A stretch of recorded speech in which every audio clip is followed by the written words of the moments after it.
जय श्री कृष्ण। प्रिय वैष्णवजनों, आज पुष्टि सत्संग सागर चेनल में આપણે શ્રી ગુસાઈજીનો પુષ્ટિ માર્ગમાં સાહિત્યનું કેટલું યોગદાન છે એના વિશે આપણે સમજશું। તો એ પહેલાં પુષ્ટિ સત્સંગ સાગર ચેનલને સબસ્ક્રાઈબ ન કરી હોય તો સબસ્ક્રાઈબ કરજો અને અન્ય વૈષ્ણવ મિત્રોને શેર કરજો, જેથી સત્સંગના નવા વિડીયો તેમને પણ મળી શકે। તો પરમ દયાળુ, सेवा परायण, भक्तवत्सल, गीतकार, संगीतकार, अष्टयाम सेवा प्रकारना प्रारंभक श्री चंद्रावलीजीनो अवतार श्री वल्लभाचार्यजीना द्वितीय पुत्र विठ्ठलनाथजी एटले के श्री गुसाईजीनो प्रागट्य दिन संवत 1572 मागसर वद नोम शुक्रवार हस्त नक्षत्र शोभन योग मध्याह्न काशी पासेना गंगा किनारे चरणाट पासे आजनु चुनार जंक्शन अलाहाबाद ત્યાં થયો હતો। તો આ શ્રી વલ્લભાચાર્યજીના દ્વિતીય પુત્ર શ્રી વિઠ્ઠલનાથજીનું નામ તો શ્રી દામોદરદાસની જિજ્ઞાસાનો પ્રત્યુત્તર આપતા શ્રી વલ્લભે વિઠ્ઠલ શબ્દનો અર્થ વિદ વત્તા ઠ વત્તા લ એટલે કે અજ્ઞાનીઓને જ્ઞાનરૂપી પ્રકાશ બતાવે તે વિઠ્ઠલ એમ સમજાવી ભવિષ્યની આગાહી કરતા જણાવ્યું કે પ્રભુ પોતે જ હવે પુષ્ટિ માર્ગનો પૂર્ણ વિકાસ કરશે। માત્ર જન્મની જ ઘટના અલૌકિક છે એવું નથી, પરંતુ સ્વયં શ્રીનાથજીની ઈચ્છાથી જ રામદાસ મુખિયાજી અને કુંભનદાસજી જેવા પુષ્ટિ ભક્તો દ્વારા જલેબી આરોગી આ ઉત્સવને જલેબી ઉત્સવ તરીકે આજે પણ પુષ્ટિ સંપ્રદાયમાં ભારે ઉત્સવપૂર્વક ઉજવાય છે।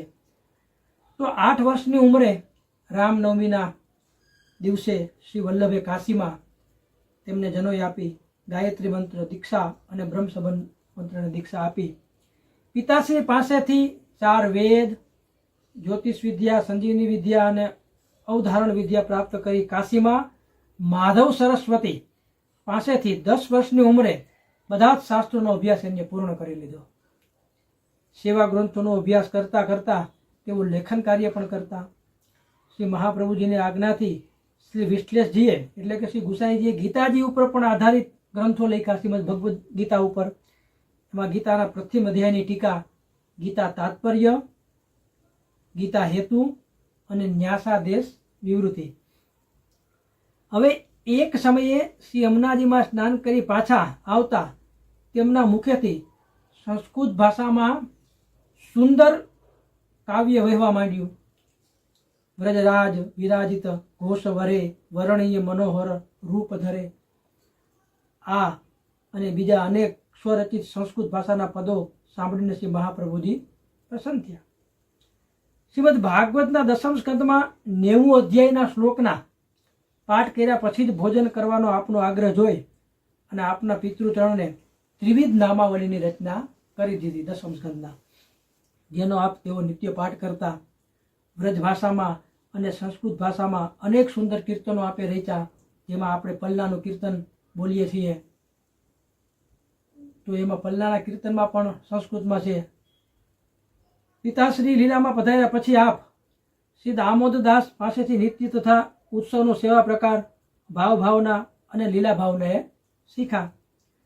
આગ્રાના કનૈયા શાલ છત્રી પાસેથી પિતાજી રચિત સ્વમાર્ગના બધા ગ્રંથોનો એને અભ્યાસ કર્યો। ભારતના સાંસ્કૃતિક, સંગીત અને કલાના વિકાસમાં આપશ્રીનું યોગદાન ઘણું મોટું છે। આપે પુષ્ટિ માર્ગમાં સેવા પદ્ધતિને બહુ વ્યવસ્થિત રૂપે એક રૂપ આપી દીધું, વ્યવસ્થિત। અદ્યપી પર્યંત એ સેવાક્રમ પણ આજ પણ જળવાઈ રહ્યો છે। પિતાશ્રીએ બ્રહ્મવાદ અને આપે રસાત્મક ભાવ વિશે પણ ઘણું લખ્યું।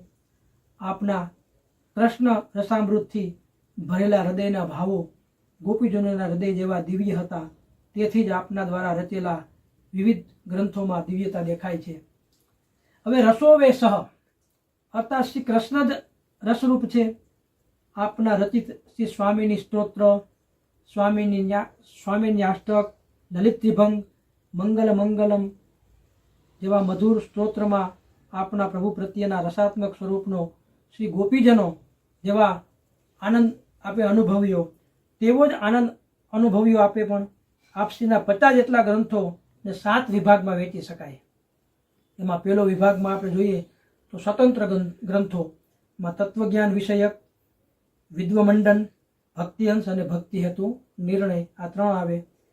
પછી ભાવ અને સ્વમાર્ગીય સિદ્ધાંત વિષયકમાં 1 શૃંગાર રસમંડન, સ્વપ્ન દર્શન, ગુપ્ત રસ, જન્માષ્ટમી, રામનવમી નિર્ણય, ચતુશ્લોકી અને પત્રો. પછી મધુર સ્ત્રોતોમાં તો શ્રી ગોકુલાષ્ટક, સ્વામિન્યાષ્ટક, સ્વામિની સ્તોત્ર, ભુજંગ પ્રયતાષ્ટક, લલિત ત્રિભંગ, પ્રબોધ, પ્રેંક પર્યંક શયનમ, જે પલ્લાની આપણે વાત કરતા હતા એ કે પેલું પલ્લું એ જ આવે કે પ્રેંક પર્યંક શયનમ. પછી મંગલમ, જે આપણે મંગલા આરતીની જે આર્યા છે એમાં એ મંગલમ વ્રજભૂમિ મંગલમ, ભાવે અંકુરિત. પછી બીજી આર્યા વિજ્ઞપ્તિઓ, યમનાષ્ટકપદી અને રક્ષા સ્મરણ. હવે શ્રી મહાપ્રભુજીના સ્વરૂપ સમજાવતા અહીંયા સ્ત્રોત્રોનું પણ અહીંયા લેખન કર્યું. તો એમાં એ સ્ત્રોતમાં 108 નામ શ્રી વલ્ભાચાર્યજીના શ્રી સર્વોત્તમ સ્તોત્ર, પછી શ્રી વલ્લભાષ્ટક અને શ્રી સુરત કૃષ્ણ પ્રેમામૃત અને સૌંદર્ય પદ્ય. શ્રીમદ ભાગવત ગીતા ઉપરનું પણ તેમનું સાહિત્ય છે.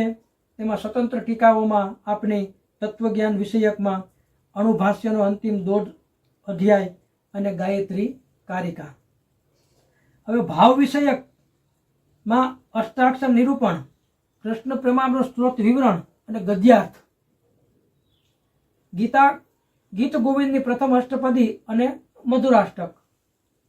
6 16 ગ્રંથ પરની ટીકાઓમાં સિદ્ધાંત મુક્તાવલી, નવરત્ન પ્રકાશ, શ્રી યમનાષ્ટક વિવૃત્તિ અને સિદ્ધાંત રહસ્ય. હવે આપે શ્રીમદ ભાગવત ઉપરની ટીકાઓ પણ કરી છે. તેમાં નિબંધ પ્રકાશ સ્કંદ 3 થી 5 સુધી અને ટિપ્પણીજી અને વૃત્તાસુર ચતુશ્લોકી. શ્રી વિઠ્ઠલનાથજીના ગ્રંથોમાંથી કેટલા ગ્રંથો વિશે ટૂંકમાં આપણે જાણીએ તો વિદ્વમંડન, આ શુદ્ધાદ એક સ્વતંત્ર ગ્રંથ છે જે સંસ્કૃત ભાષામાં સરળ, સૂત્રાત્મક અને તત્વજ્ઞાન સિદ્ધાંત વિષયક છે. આ શુદ્ધ બ્રહ્મવાદ એ એક જ માત્ર સાચો વાદ છે એમ સાબિત કર્યું. જેવો અગાધ પ્રયત્ન કરીને શ્રી વલ્ભાચાર્યજીના દ્વિતીયલાલ શ્રી વિઠ્ઠલનાથજી ગુસાઈજીએ કેટલા ગ્રંથોની રચના કરી. એમાં શૃંગાર રસમંડન આ ગ્રંથમાં રાસેશ્વર અલૌકિક શૃંગારના આત્મારૂપ ભગવાન શ્રી કૃષ્ણનો 3 લીલાઓનું વર્ણન, દિવ્ય રસ અને ભાવનું વર્ણન છે. આ શૃંગાર રસમંડન ગ્રંથમાં રસેશ પ્રભુ શ્રી કૃષ્ણ સાથે અંતરંગ ભક્તવૃંદની લીલાઓનું, નિત્ય લીલાઓનું અલૌકિક વર્ણન છે. એમાં ભગવાન ભક્તોના પ્રેમ પ્રમાણે 8 પદોમાં અનુક્રમે નયનસેન, ચુંબન, આલિંગન, નવભક્તોનું સુખ, બલપૂર્વક રમણ, ગાન, વિસ્મિત મન અને મનોરથ. હવે યમનાષ્ટક પદી દ્વારા શ્રી યમુનાજીની કૃપા દ્વારા પુષ્ટિ માર્ગની રાસલીલાઓમાં પ્રવેશ મળે છે. એના વિશે પણ રચ્યું. પછી ભક્તિહંસ અને ભક્તિ હેતુ નિર્ણય, પુષ્ટિ ભક્તિમાં શ્રી કૃષ્ણ રસ સ્વરૂપ પૂર્ણ બ્રહ્મ છે એ આમાં બતાવ્યું. પછી અણુભાષ્યના 2.5 અધ્યાયમાં પ્રમાણ, પ્રમેય, સાધન અને સાધ્ય એટલે કે ફલ ઉપર 2.5 અધ્યાય રચ્યા. શ્રી વલ્લભની સાથે શ્રી વિઠ્ઠલને સ્થાન પણ આપવામાં આવે છે. વિજ્ઞપ્તિઓમાં શ્રી સારસ્વત કલ્પમાં બનેલી અલૌકિક ઘટનાના કારણે શ્રી કૃષ્ણદાસજી દ્વારા શ્રી ગુસાઈજીને શ્રીનાથજીનો 6 માસનો વિરહ થયો. ત્યારે આપ શ્રી ચંદ્ર સરોવર મુકામે શ્રીનાથજીના ધ્વજાજીના દર્શન કરી અને પોતાના દેહ ટકાવી રાખ્યો. શ્રીજીના વિરહાનંદની વિજ્ઞપ્તિ દ્વારા પુષ્પમાળામાં ગૂંથીને શ્રીનાથજીને નિત્ય મોકલતા જે આ 9 વિજ્ઞપ્તિના શ્લોકો આપણે છે, જે શ્રીજી સિંહાસન પાછળના ગોખમાં મૂકતા, જે આજે પણ જગન્નાથપુરીમાં પ્રાપ્ય છે અને તેના પ્રત્યુત્તરમાં શ્રીજી તેનો ઉત્તર પ્રસાદી બીડામાં મોકલતા, જે તેઓ જળમાં ઘોળીને પી જતા. 9મી વિજ્ઞપ્તિમાં તો વિરહના ઘસમસતા પૂર ઉછળે છે. એમાં તો ભાઈ આપનું ચંદ્રાવલીજીનું સ્વરૂપ પુંભાવ અને સ્ત્રીભાવ બંને એમાં સ્પષ્ટ દેખાય છે. ગાયત્રી વ્યાખ્યામાં આપે તત્ સવિતુ વર્ણ્યમ એ શબ્દનો અદ્ભુત વૈષ્ણવતાપૂર્વક અર્થ બતાવ્યો. તે જે ભક્ત ભગવાનમાં અને ગુરુમાં ભક્તિ રાખે તેને જ ગાયત્રી મંત્રનો અર્થ સમજાય છે. કૃષ્ણ પ્રેમામૃત સ્ત્રોતમાં શ્રી રાધિકાજી રચિત આ ગ્રંથ શ્રી મહાપ્રભુજીએ શ્રી કૃષ્ણ ચૈતન્ય દેવને શ્રી ઠાકોરજીની આજ્ઞાથી અર્પણ કર્યો હતો. તેના ઉપર આપે ભાવપૂર્વક ટીકા લખી. ટિપ્પણી નામના ગ્રંથમાં શ્રી મહાપ્રભુજી રતિ સુબોધજીની સુગમ અને સરળ સમજ આપી. એમાં સર્વોત્તમ સ્ત્રોત દ્વારા આપે શ્રી વલ્ભાચાર્યજીના 108 નામનો ઉલ્લેખ કર્યો અને વલ્ભાષ્ટકમાં આપની કૃપા બળે મુકમ કરોતી વાચનોના ભાવે પરમ ભગવદી ગોપાલદાસજી વલ્લભાકની રચના કરી. શ્રી વિશ્લેષે સ્વસિદ્ધાંત અને ભાવ પોષક એવા બીજા પંડિતોના સાહિત્યને પણ ઉદાર મનથી અપનાવ્યું. આપે બોલચાલની ભાષામાં વ્રજ ભાષાનો ઉપયોગ શરૂ કર્યો. આ પુષ્ટિ માર્ગના પ્રવર્તક ગણાયા. આ શ્રી વિઠ્ઠલનાથજીની વાણી એ પુષ્ટિ માર્ગનું દ્વિતીય પ્રમાણ છે. યદનુગ્રહતો જંતુ સર્વ દુઃખાતિ ગો ભવે તમહમ સર્વદા વંદે શ્રીમદ વલ્લભ નંદનમ. આવું અગાધ પરિશ્રમ લઈ અને પુષ્ટિ સાહિત્યની કેટલી બધી શ્રી ગુસાઈજી રચના કરી એ તો આ જો સ્ત્રોત આપણે મળે અને એનું અધ્યયન વાંચીએ તો આપણને ખબર પડે. શ્રી વલ્લભાધીશ કી જય.